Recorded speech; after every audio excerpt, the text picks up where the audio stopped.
بسم اللہ الرحمن الرحیم۔ السلام علیکم ورحمۃ اللہ وبرکاتہ۔ YouTube channel learn and teach official میں اور Facebook page learn and teach میں سامعین و ناظرین کو خوش آمدید۔ ہمارے اس چینل پہ بہت سے تعلیمی اور تربیتی سلسلے چل رہے ہیں۔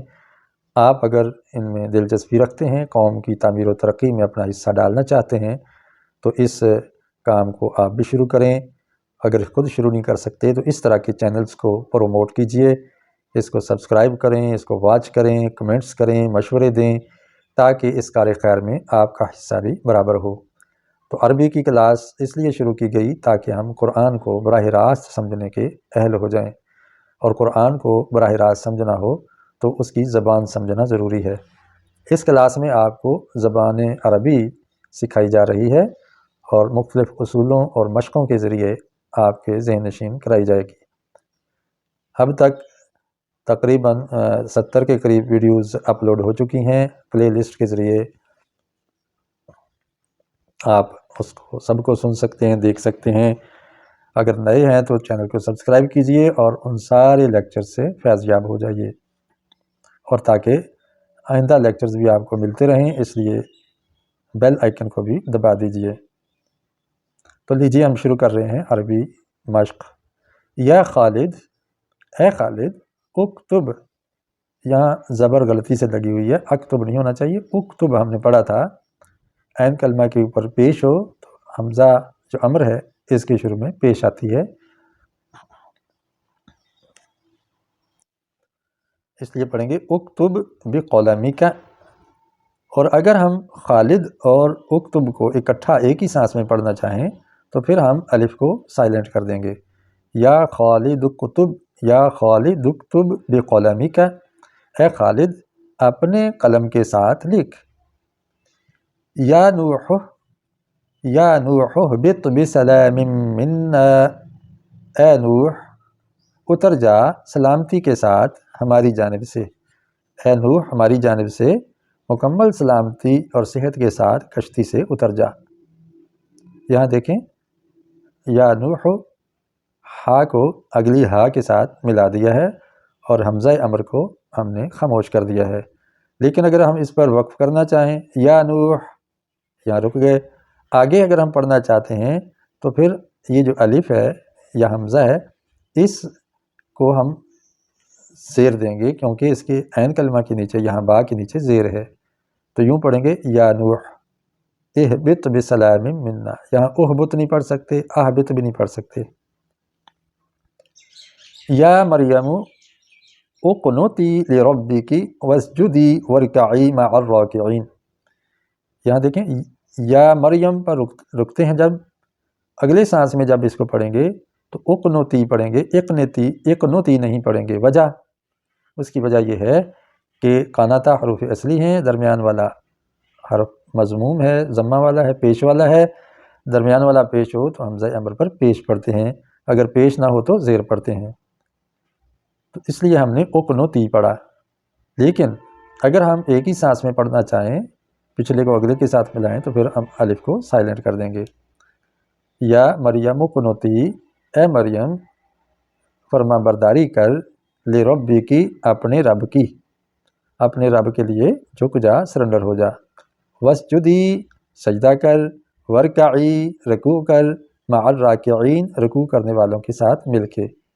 یہاں دیکھیں مؤنث کے جو صیغے آئے ہیں یہ سب کے آخر میں چھوٹی یا آ رہی ہے، اقنتی، اسجدی، ارکعی، اور اگر یا ہٹا دی جائے تو یہ مذکر کے صیغے بن جائیں گے، اقنت، اسجد، ارکع، یہ مذکر کے صیغے بن جائیں گے اگر ہم یا ہٹا دیں گے۔ یہ یا متکلم کی نہیں ہے، یا متکلم کی اسم کے ساتھ آیا کرتی ہے، صیغے میں فعل کے اندر یا آئے تو وہ سمجھو واحد مؤنث کی یا ہے۔ اذکر اللہ وعبدہ، اللہ کا ذکر کرو اور اس کی بندگی کرو۔ یہاں دیکھیں شروع میں پیش کیوں آئی بلا، کیونکہ اس کے ذکر جو لفظ ہے اس کے درمیان پہ پیش ہے۔ یہاں دو الف ہیں، یہ کس بات کے ہیں بھئی؟ ایک الف یہاں تثنیہ کا ہے اور دوسرا الف لفظ اللہ کا ہے، تو واحد کو تثنیہ بنانا ہو تو فعل کے آخر پہ الف بڑھا دیتے ہیں، اذکر سے اذکرا، تم دو یاد کرو اللہ کو، وعبداہ، اور تم دونوں بندگی کرو اس کی۔ یا آدم اسکن انت وزوجک الجنہ، یا آدم اسکن، دیکھیں میم کو ہمیں سین سے ملا دیا اور الف کو سائلنٹ کر دیا، لیکن اگر ہم منادہ پر رکنا چاہیں یا آدم اور اگلی سانس میں اس کو پڑھنا چاہیں تو بتائیے ہم شروع میں الف پر پیش پڑھیں گے یا زیر؟ جی ہاں پیش پڑھیں گے، چونکہ عین کلمہ کے اوپر پیش ہے، ساکنہ درمیان والا حرف، 3 حرفی لفظ کا درمیان والا حرف ضمہ والا ہے، پیش والا ہے، اس لیے ہم اس پر شروع میں پیش پڑھیں گے حمزہ امر کی صورت میں۔ اسکن انت وزوجک الجنہ، تو اور تیری بیوی جنت میں رہو، یہ سورہ بقرہ میں ہے۔ یا ایھا النساء، اے عورتوں، یہاں یا بھی آ گیا، ایتھا بھی آ گیا۔ یا ایتھا النساء، اے عورتوں، اعملن صالحا، یہاں ہم نے دیکھیں الف کے نیچے زیر پڑی، کیوں؟ کس کے عین کلمہ پر پیش نہیں ہے، تو جب عین کلمہ پر پیش ہوگی تو شروع میں پیش پڑھیں گے، وگرنہ زیر پڑھیں گے۔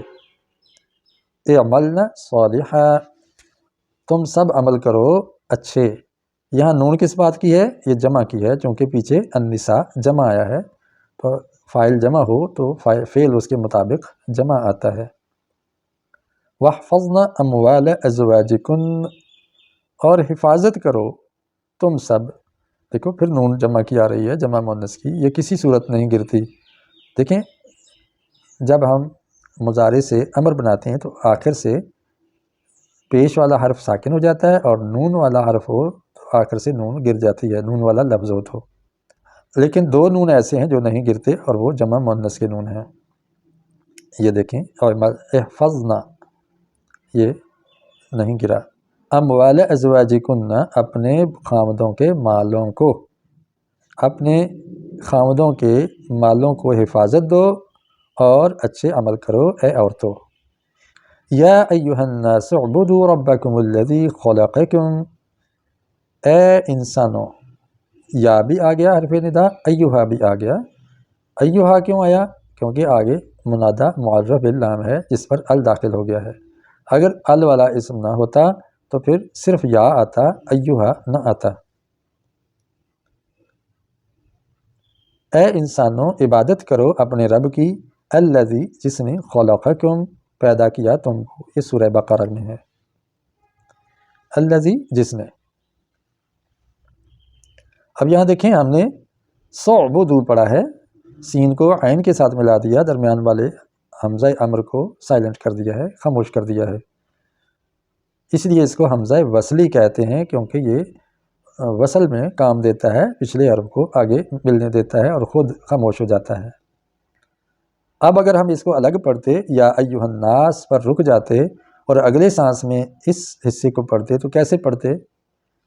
زبر سے، زیر سے، یا پیش سے شروع کرتے؟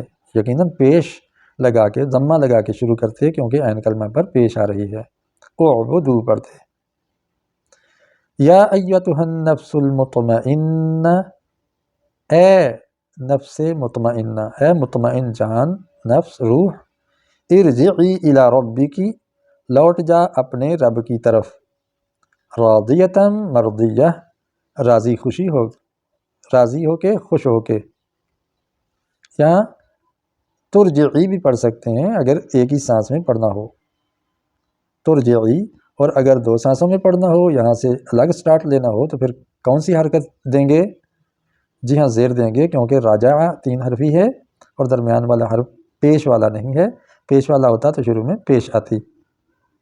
فادخلی فی عبادی وادخلی جنتی، داخل ہو جا میرے بندوں میں اور داخل ہو جا تو میری جنت میں۔ فادخلی، یہاں دیکھو ادخلی تھا تو الف خالی ہو گیا کیونکہ فا کو دال سے ملا دیا، ودخلی یہاں واو کو دال سے ملایا تو الف سائلنٹ ہو گیا۔ اگر ہم وا الگ پڑھیں اور آگے الگ پڑھنا چاہیں تو پھر کیا پڑھیں گے؟ جی ہاں شروع میں حمزہ امر پر پیش پڑھیں گے، اس لیے کہ عین کلمہ پر پیش ہے، تو ہم نے ان عربی جملوں کو سمجھا بھی اور اس پر ان تمام قواعد کو اپلائی کیا، نافذ کیا جو ہم نے اس سبق میں پڑھے تھے۔ یہ سبق آپ ایک دفعہ پھر ملاحظہ کر لیجئے جو پچھلے لیکچر میں آپ کو سمجھایا گیا تھا۔ یہ میں تھوڑا سا آہستہ آہستہ اوپر لے جا رہا ہوں تاکہ آپ آسانی سے اس کو ریڈ کر سکیں یا اسکرین شاٹ لے سکیں۔ یہ قواعد ہیں اور بقیہ یہ قواعد ہیں۔ تو اسی کے ساتھ اپنے معلم کو اجازت دیجیے۔ السلام علیکم ورحمۃ اللہ وبرکاتہ۔